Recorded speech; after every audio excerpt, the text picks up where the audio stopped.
Hey guys, in this video I'll compare the Nexus 5 versus my Sony Xperia T2 Ultra over here. Just want to make a cool video here. So first of all, let's start off from the basic thing over here about this phone. So now this phone is a phablet one. If you enjoy a big screen, if you have big hands, if you love big screens, then this device will be good because it has low price compared to the other phablets and it has some Sony's goodness.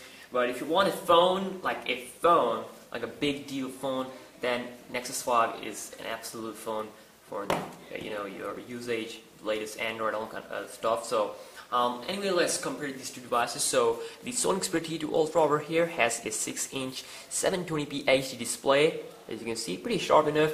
Whereas on the Nexus 5 we have a full 1080p HD 5-inch display, and over here it's a 6-inch phablet one. Despite having a phablet display, it's still very lighter, and so is the Nexus 5. Both devices are extremely light to use, and also details are extremely good. Here we have almost like 440 something PPI, 445 PPI to be accurate, and also over here we have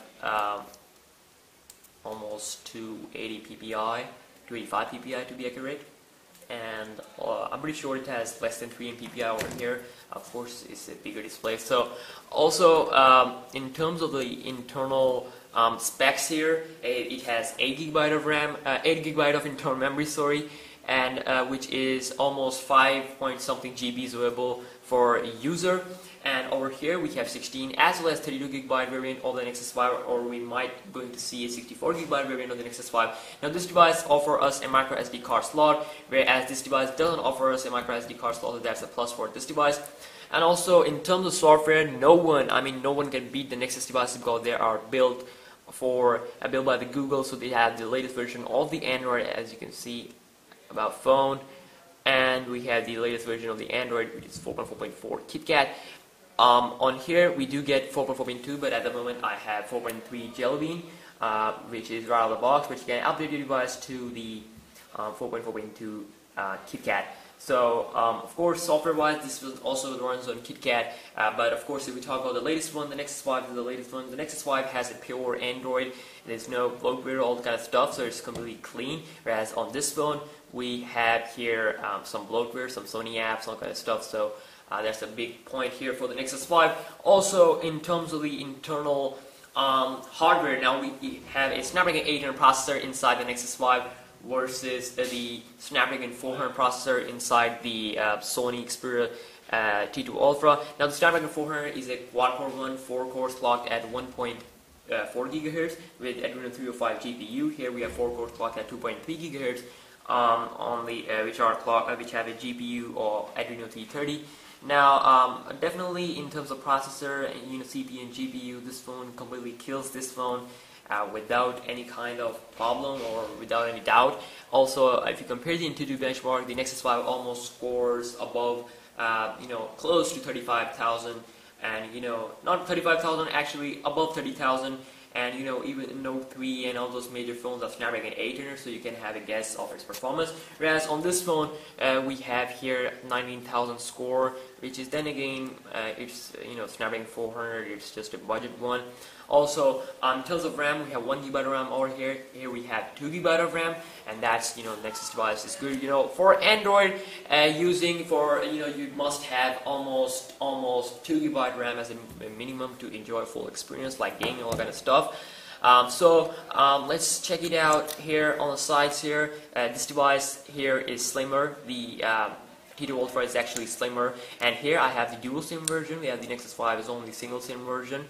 Also, over here we have this power button, and also the power button is there on the side one on the Nexus 5, and also here on the top we have 3.5mm headphone jack, and here on the side one, and the charging port is down here. The charging port is on the side one. I do like the charging port to be down here because most of the phone has here. So also on the bottom we have nothing. Here we have the speaker over here, and also here. So also we have here Sony logo. Then we have 30 megapixel camera with LED flash.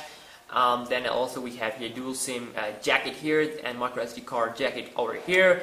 And also Nexus 5 has just a volume, has a SIM card slot over here and power, and also volume button over here, so it has just the basic stuff over here, nothing, no jackets over for dual SIM or SD card.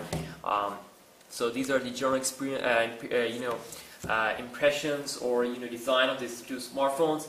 So it has the Sony's typical design here, like glossy back and aluminum, a little bit stuff that make this phone cool.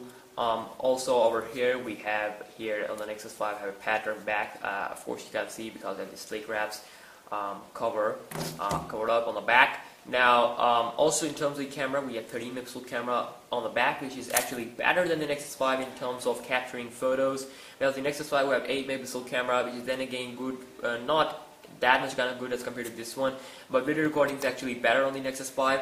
And also in terms of the optical image stabilization, the Nexus 5 has OIS, which this device lacks, so that's a pretty good feature for the Nexus 5. And also we do get one-hand operation, some Sony's goodness, but on the here Nexus 5 is just like purely smooth and stock one. Over here we have the glove mode and a ton of stuff that Sony included. So here is my quick little video here. So I will be doing a detailed camera review. You just subscribe to my channel and also support it by liking this video, and I'll see you in my next video. Peace.